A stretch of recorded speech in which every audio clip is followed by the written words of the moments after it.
कोलकाता दुष्कर्म केस में आया नया मोड़। पीड़िता के पिता ने किया चौंकाने वाला खुलासा। कोलकाता पुलिस की खोल दी कैसी पोल।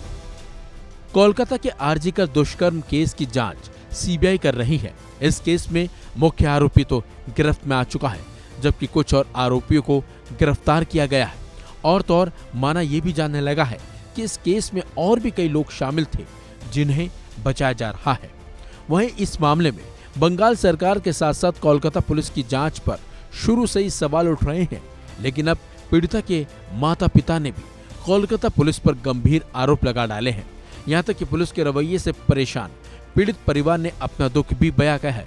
दुष्कर्म कांड की पीड़िता के माता पिता ने कहा, कोलकाता पुलिस के डीसी नॉर्थ ने मुझे पैसे देने की कोशिश की, लेकिन हमने मना कर दिया। जबकि इस मामले में डीसी सेंट्रल हर दिन झूठ बोल रहा है, मुझे कौन जवाब देगा। उन्होंने हमसे सफेद कागज पर दस्तखत करने को कहा, हमने मना कर दिया। हमने कागज फाड़ दिए। कोलकाता के आरजीकर कांड को करीब 1 महीने का वक्त गुजर गया, लेकिन इस मामले में अभी कोई ठोस खुलासा नहीं हो पाया।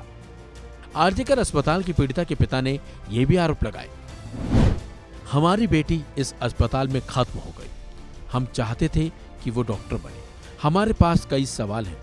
सुबह 11 बजे उन्होंने मुझे बताया कि उसने खुदकुशी कर ली। हमें उसे देखने में 3 घंटे लग गए। हमने पुलिस से उसे देखने के लिए विनती की। उन्हें पोस्टमार्टम करने में देरी क्यों हुई।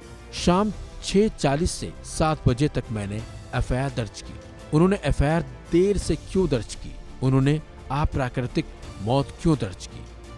इसके साथ साथ पीड़िता के पिता ने बड़ा खुलासा करते हुए कहा, 12 से 7 बजे तक हम वहां मौजूद थे, लेकिन अस्पताल ने हमसे बात नहीं की। उन्होंने हम पर बहुत दबाव बनाया और हम घर चले गए थे। वहां 400 पुलिस वाले मौजूद थे। हमें शव जलाना पड़ा।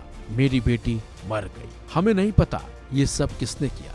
हम शव रखना चाहते थे, लेकिन जल्दबाजी में उसे जला दिया गया। बता दें आपको, कोलकाता के आरजीकर मेडिकल कॉलेज और अस्पताल में ट्रेनी डॉक्टर की दुष्कर्म और जान लेने के विरोध में कोलकाता समेत पूरे देश में विरोध प्रदर्शन हो रहे हैं। बुधवार को पश्चिम बंगाल सरकार के ऑफिसों के घेराव के दौरान पांसगुड़ा और ओंडा में बीजेपी कार्यकर्ताओं की पुलिस से झड़प भी हुई। वहीं कांग्रेस ने भी इस मामले पर विरोध प्रदर्शन करते हुए जांच में तेजी लाने की मांग की। महिलाओं के खिलाफ ऐसी घटनाओं को रोकने में विफलता के लिए मुख्यमंत्री ममता बनर्जी के इस्तीफे की मांग करते हुए बीजेपी के कार्यकर्ताओं ने पश्चिम मेदिनीपुर जिले के पांसकुंडा और बाकुंडा जिले के ओंडा में नारेबाजी कर टायर भी जलाए। लेकिन जिस तरह से पीड़िता के पिता का दर्द बाहर आया है, उसने हर किसी की आंखें नम कर दी हैं और कानून व्यवस्था पर भी सवाल खड़े कर दिए हैं। इसके साथ साथ ममता बनर्जी पर भी सवाल अब खड़े हो रहे हैं। इस खबर में बस इतना ही। अपडेट्स के लिए बने रहिए वन इंडिया हिंदी के साथ।